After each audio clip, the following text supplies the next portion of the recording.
तो hello friend, आज के इस वीडियो में हम लोग सीखेंगे अवतल दर्पण द्वारा दर्पण सूत्र यानी 1/f बराबर 1/u प्लस 1/v किस तरह सिद्ध किया जाता है। तो चलिए दोस्तों वीडियो शुरू करते हैं। बहुत मज़ा आने वाला वीडियो में, बहुत इंटरेस्ट होने वाली वीडियो, इसलिए आप वीडियो को बिना स्किप किए हुए अंत तक ज़रूर देखना। और अगर आप हमारे चैनल पर नए हैं तो वीडियो को लाइक कर दीजिए और चैनल को भी सब्सक्राइब कर दीजिए ताकि मेरा अगला वीडियो आए उत्तल दर्पण में तो उसका नोटिफिकेशन सबसे पहले आप तक पहुँचे। ठीक है दोस्तों, चलिए शुरू करते हैं वीडियो को। दोस्तों इसके लिए हम सबसे पहले स्ट्रक्चर को बना लेते हैं।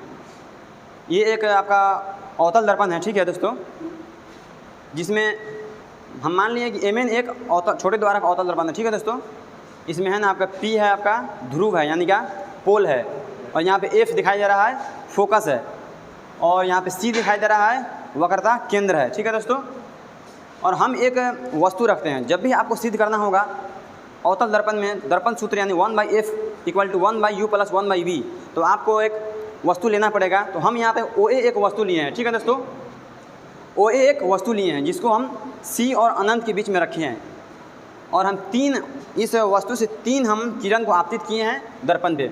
एक तो आपका यहाँ से आपतित किए हैं मुख्य अक्ष के समानांतर, इसको आपतित किए हैं जो परावर्तन के बाद फोकस से होकर जाती है जैसा कि हम लोग जानते हैं। और उसके बाद हम एक और किरण आपतित किए हैं ए से यहाँ पर पी पे। ठीक है दोस्तों, तो ये बराबर कोण बनाते हुए लौट गई है जैसा कि हम लोग जानते हैं कि ये बराबर कोण बनाते हुए लौट गई है। उसके बाद हम एक और किरण आपतित किए हैं यानी वक्रता केंद्र सी से, जो उसी पथ पे वापस लौट गई है। तो इन तीनों जो परावर्तित किरण हैं, इसका कटान बिंदु यहाँ बन रहा है इस बी पॉइंट पे, तो यहीं पे इसका प्रतिबिंब बनेगा। तो आई बी ये इसका प्रतिबिंब बना है जिसका हम नामकरण किया है आई बी। तो चलिए हम अब काम को शुरू करते हैं किस तरह सिद्ध किया जाता है 1/f equal to 1/u plus 1/v। इसके लिए हम सबसे पहले दो त्रिभुज को सिलेक्ट करते हैं। हम सिलेक्ट करते हैं त्रिभुज AOP यानी ये त्रिभुज टोटल। ठीक है दोस्तों, और फिर त्रिभुज BIP हम इसको लिख देते हैं समरूप त्रिभुज। हम दो त्रिभुज सिलेक्ट किए हैं जिसको हम आपके सामने लिख रहे हैं समरूप त्रिभुज AOP, और फिर दूसरा त्रिभुज जो हम लिए हैं BIP। ठीक है दोस्तों, BIP। अब देखिए दोस्तों, ये दोनों त्रिभुज समरूप कैसे हुआ है इसको दिखाना ज़रूरी नहीं है, आप लोगों को समझने के लिए हम बता दे रहे हैं कि ये किस तरह समरूप हुआ है। देखिए दोस्तों, जब भी हम वस्तु रखते हैं ना तो 90 डिग्री के एंगल पर रखते हैं, और उसका प्रतिबिंब जो बनता है वो भी 90 डिग्री के एंगल पे ही बनता है। तो यहाँ पे देखने पर लगता है कि यहाँ पे 90 डिग्री एंगल बन रहा है। ठीक है दोस्तों, और जो प्रतिबिंब बना है यानी क्या इस त्रिभुज में हम एक एंगल ले लिए 90 डिग्री, और फिर BIP इस त्रिभुज में यहाँ पे भी 90 डिग्री बनेगा। ठीक है दोस्तों, और देखिए दोस्तों यहाँ पे जो कौन बन रहा है ये APO। ठीक है, APO, और फिर BPI ये वाला कोण, ये दोनों कोण बराबर होगा। किस तरह बराबर होगा? परावर्तन के नियम से। ठीक है दोस्तों, तो हम दोनों त्रिभुज में हमें दो एंगल बराबर मिल गए, तो हम जानते हैं कि AA यानी कि एंगल एक समरूपता का नियम है जिसके तहत ये दोनों समरूप हो गया है। तो आगे बढ़ते हैं दोस्तों, और समरूप त्रिभुज की जो है ना उनकी भुजाएं हैं समानुपातिक होती है। तो हम दोनों त्रिभुज की एक भुजा को सिलेक्ट करते हैं और दोनों को अनुपात में दिखाते हैं।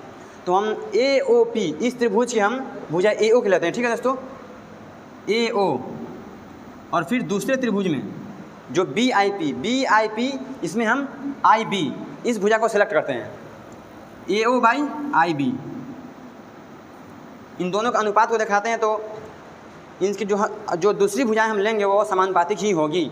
तो हम इस त्रिभुज का दूसरा भुजा लेते हैं PO, AOP का दूसरा भुजा लेते हैं PO। ठीक है दोस्तों, PO बाई, और BIP जो त्रिभुज है BIP इसका हम दूसरा भुजा लेते हैं PI। ठीक है दोस्तों, PI, इसको हम मान लेंगे समीकरण 1।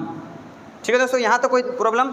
और आगे बढ़ते हैं, फिर हम दो त्रिभुज को सिलेक्ट करते हैं, और इसके लिए हम लेते हैं समरूप त्रिभुज AOC जो आपको दिखाई दे रहा है AOC यानी कि यहाँ से यहाँ तक, फिर यहाँ से यहाँ तक, ये एक त्रिभुज हो गया। और फिर IBC ये त्रिभुज। ठीक है दोस्तों, इन दोनों को हम सिलेक्ट करते हैं। फिर लिखते हैं समरूप त्रिभुज, हम जो त्रिभुज सिलेक्ट किए हैं उन्हीं को हम यहाँ पर लिख दे रहे हैं। फिर समरूप त्रिभुज AOC, ठीक है दोस्तों, समरूप त्रिभुज AOC। और दूसरा जो त्रिभुज हम सिलेक्ट किए हैं वो है IBC। ये भी दोनों समरूप है। और किस तरह समरूप हुआ है इसको हम दिखा देते हैं। बिल्कुल वही नियम यहाँ पे भी लागू हुआ है। यहाँ पे 90 डिग्री का एंगल बन रहा है, ठीक है दोस्तों, और फिर यहाँ पे भी 90 डिग्री का एंगल बन रहा है, यानी कि BIP और यहाँ BIC, इधर जो 90 डिग्री का एंगल बन रहा है दोस्तों, ये 90 डिग्री बन रहा है। फिर यहाँ पे AOC, ये भी 90 डिग्री बन रहा है। तो एक एंगल हमें मिल गया। फिर देखेंगे यहाँ पे ये कोण ACO, ठीक है दोस्तों, ACO इस त्रिभुज में, और फिर इस त्रिभुज में देखेंगे ICB, यानी ये वाला एंगल, दोनों बराबर हुआ। तो किस नियम के तहत? तो ये समूह कोण से बराबर हुआ है, क्योंकि ये दोनों हैं ना एक सरल रेखाएं हैं और एक दूसरे को एक बिंदु पर काटती है, तो समूह कोण बराबर होते हैं। तो ये भी AA समरूपता से, यानी कि एंगल समरूपता से समरूप हुआ है। तो इसमें भी हम इनके दो भुजाओं को सेलेक्ट करते हैं और उनको समानुपातिक दिखाते हैं। तो हम इस त्रिभुज का सेलेक्ट करते हैं, फिर वही भुजा AO, इस त्रिभुज का AO और इस त्रिभुज का IB, AO बाई IB बराबर। तो हम काम कर रहे हैं चूँकि AOC में, तो फिर इसका अगला जो हम भुजा सेलेक्ट करेंगे वो होगा OC बाई IC, ठीक है दोस्तों। तो हम देखते हैं कि यहाँ पे है ना OC और IC ये एक दर्पण की एक मानक दूरी नहीं है।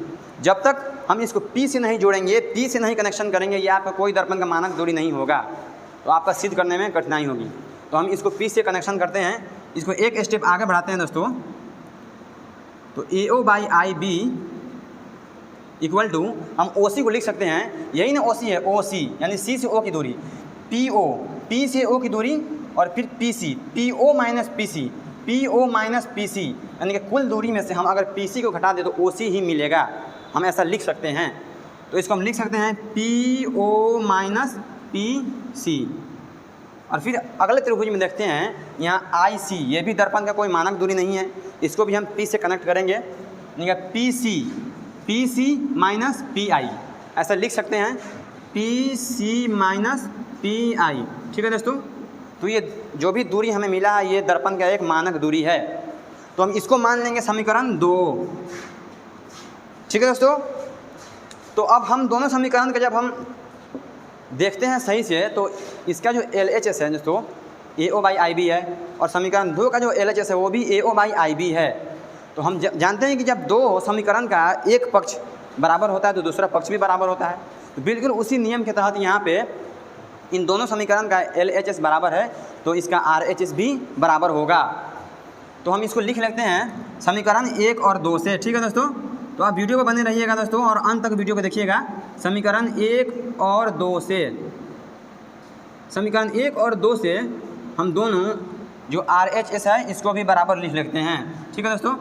समीकरण 1 का जो है RHS PO बाई PI है, ठीक है दोस्तों, इक्वल टू बराबर समीकरण 2 का जो RHS है PO minus PC by PC minus PI, ठीक है दोस्तों। यहाँ तक हम आ गए। तो यहाँ तक चल के हमारा एक स्टेप कंप्लीट हुआ, और अब हम इन दूरियों को दर्पण से कनेक्ट करेंगे, तभी जाकर हमें FUV ये दूरियाँ मिलेंगी। तो हम यहाँ पर देखते हैं PO यानी P से O की दूरी, यानी वस्तु दूरी, जिसको हम U से डिनोट करते हैं। तो हम इसको लिख सकते हैं U, ठीक है दोस्तों। और हम ये भी जानते हैं दोस्तों अवतल दर्पण में है ना कोई भी दूरियाँ, सभी दूरियाँ ऋणात्मक होती है, माइनस में होती है। OR इसको हम एक स्टेप आगे बढ़ा रहे हैं, PO को हम लिख सकते हैं माइनस U बाई, और फिर PI P से I की दूरी, यानी पोल से आपका जो प्रतिबिंब बना है उसकी दूरी, प्रतिबिंब दूरी, जिसको हम V से डिनोट करते हैं, और इसको हम लिख लेते हैं माइनस V। दोस्तों हम आपको थोड़ा सा बता दिए माइनस क्यों आता है। दोस्तों उत्तल दर्पण हो या अवतल दर्पण, उसमें अगर हम किसी भी दूरी को आपतित किरण की दिशा में अगर हम मापते हैं ना तो वो धनात्मक होता है, यानी प्लस होता है, पॉजिटिव होता है। तो यहाँ पर आपतित किरण इधर जा रहा है, ठीक है दोस्तों। और अगर हम आपतित किरण की विपरीत दिशा में, उल्टी दिशा में अगर हम किसी भी दूरी को मापते हैं तो वो ऋणात्मक होता है, निगेटिव होता है, ठीक है दोस्तों। तो ये सभी दूरियाँ हम आपतित किरण की उल्टी दिशा में माप रहे हैं, इसलिए ये निगेटिव आ रहा है, ठीक है दोस्तों। फिर इक्वल टू पी ओ, फिर पी से ओ की दूरी यानी वस्तु दूरी जिसको हम u से डिनोट करते हैं, तो माइनस u। फिर ये जो माइनस है माइनस अपने जगह पर ही रहेगा। फिर p से c की दूरी यानी p से पोल से वक्रता केंद्र की दूरी, वक्रता त्रिज्या जिसको हम बोलते हैं, जिसको r से डिनोट करते हैं, तो हम लिख सकते हैं माइनस r। फिर उसके बाद नीचे वाला जो pc है, p से c की दूरी वही है माइनस, इसको भी हम लिख सकते हैं माइनस r, और फिर माइनस अपने जगह पे रहेगा। फिर P से I की दूरी देखिए दोस्तों, P से I की दूरी यानी प्रतिबिंब दूरी जिसको हम V से डिनोट करते हैं, इसको हम लिख सकते हैं माइनस V। ठीक है दोस्तों, यहाँ तक। अब आगे बढ़ते हैं, थोड़ा इधर लिख देते हैं। देखिए दोस्तों U ये भी माइनस है, ये भी माइनस है, दोनों कैंसिल हो जाएगा। ठीक है दोस्तों, तो बच क्या जाएगा, इसको U बाई V लिख सकते हैं, U by V equal to ये माइनस u है। ठीक है दोस्तों, माइनस u। ये देखिए ये माइनस है, फिर ये भी माइनस है, यानी माइनस माइनस प्लस हो जाएगा। और देखिए r दोस्तों, अगर हम देखें तो हमारा जो सिद्ध करना है, जो हमारा मकसद है 1/f बराबर 1/u प्लस 1/v, इसमें कहीं r आ रहा है, नहीं आ रहा है दोस्तों। तो हम कोशिश करेंगे r को किसी तरह ख़त्म करें, इसको किसी से संबंध जोड़कर। तो देखिए दोस्तों, r का एक संबंध है f के साथ, r बराबर 2f हम लोग जान चुके हैं, तो हम r के जगह पे 2f लिख सकते हैं। ठीक है दोस्तों, 2f बाई फिर r माइनस r है तो माइनस में 2f लिख सकते हैं, और फिर माइनस माइनस प्लस हो जाएगा, प्लस v। ठीक है दोस्तों, अब यहाँ से आपका जो प्रोसेस है ना एकदम ईजी है दोस्तों। देखिए अब इसको हम क्रॉस मल्टीप्लिकेशन यानी त्रिय गुना कर देंगे, प्लस माइनस माइनस हो जाएगा, और माइनस 2fu और फिर प्लस प्लस प्लस ही होगा uv लिख सकते हैं equal two plus minus minus uv। ठीक है दोस्तों, फिर प्लस प्लस प्लस ही होगा 2fv। ठीक है दोस्तों, अब आगे बढ़ते हैं। अब हम चाहेंगे इस uv को इधर यानी LHS में लाना चाहते हैं और इसको RHS में भेजना चाहते हैं, तभी जाकर आपका जो आगे का प्रोसेस है वो इजी होगा। तो uv, ठीक है दोस्तों, ये माइनस में है, इधर आएगा तो प्लस में हो जाएगा, प्लस uv बराबर ये अपना 2f जगह पे रहेगा 2fv, ये माइनस में है 2fu, इधर आएगा तो प्लस में हो जाएगा 2fu। ठीक है दोस्तों, अब फिर आगे बढ़ते हैं 1uv और फिर 1uv, दोनों को ऐड करने पर 2uv हमें मिलता है। ठीक है दोस्तों, तो 2uv इक्वल टू, अब देखिए दोस्तों ये दोनों पद में हम देखते हैं कुछ कॉमन होने वाला है, तो 2 इसमें भी है, 2 इसमें भी है, f इसमें भी है, f इसमें भी है, तो हम 2f कॉमन ले सकते हैं। ठीक है दोस्तों, तो 2f कॉमन ले सकते हैं इसको। जब 2f कॉमन ले लेंगे तो आगे हमारा जो बचेगा इस स्टेप में, इसमें v बचेगा। ठीक है दोस्तों, और इसमें से भी हम 2f को कॉमन ले लिए तो u बचेगा। ठीक है दोस्तों, और देखिए दोनों पक्ष में LHS और RHS में समान संख्या है, कैंसिल हो सकता है। ठीक है दोस्तों, फिर अब अगला स्टेप बढ़ते हैं uv, और हम देखते हैं यहाँ f ये गुना में है और इधर आएगा तो ये भाग में यानी बटा में हो जाएगा, uv बाई f हो जाएगा। ठीक है दोस्तों, और जो आपका v प्लस u अपना जगह पे ही रहेगा, v प्लस u। फिर दोस्तों देखते हैं यहाँ पे ये आपका uv जब इधर आएगा RHS में तो यह अंश में आएगा, इधर हर में हो जाएगा। ठीक है दोस्तों, यानी बटा में हो जाएगा, तो यहाँ पे 1 बच जाएगा। ठीक है दोस्तों, 1/f बराबर v plus u by uv। अब यहाँ से आपका प्रोसेस बिल्कुल इजी होने वाला है दोस्तों, बस आप वीडियो को बने रहिए। 1/f बराबर देखिए दोस्तों ये v के बट्टा में भी uv है और u के बट्टा में भी uv है, इसको हम वियोजन करेंगे यानी तोड़ेंगे, तो इसको हम ऐसे लिख सकते हैं v by uv plus u by uv, ऐसा लिख सकते हैं दोस्तों। जब आप इसका सरलीकरण करेंगे तो फिर इतना ही मान प्राप्त होगा। तो देखिए दोस्तों इसमें कुछ दिख रहा है हमको, v से v कैंसिल हो जाएगा एक मरतबा। ठीक है दोस्तों, फिर u से u कैंसिल हो जाएगा एक मरतबा। तो देखिए अब अगला स्टेप जो आपका बिल्कुल इजी होने वाला है, यही आपका सिद्ध करने वाला स्टेप है 1/f इक्वल टू ये 1/u प्लस 1/v। तो क्या यही सिद्ध करना था? बिल्कुल दोस्तों यही सिद्ध करना था। तो कैसा लगा वीडियो दोस्तों? इतना शॉर्ट ट्रिक आपको शायद ही कहीं मिलेगा दोस्तों। तो अगर वीडियो अच्छा लगा हो तो प्लीज़ आप जाते जाते चैनल को सब्सक्राइब कर दें, ताकि जो भी मेरा अगला वीडियो आए वो उसका नोटिफिकेशन सबसे पहले आप तक पहुँचे। ठीक है दोस्तों, तो चलिए फिर मिलते हैं अगले वीडियो में।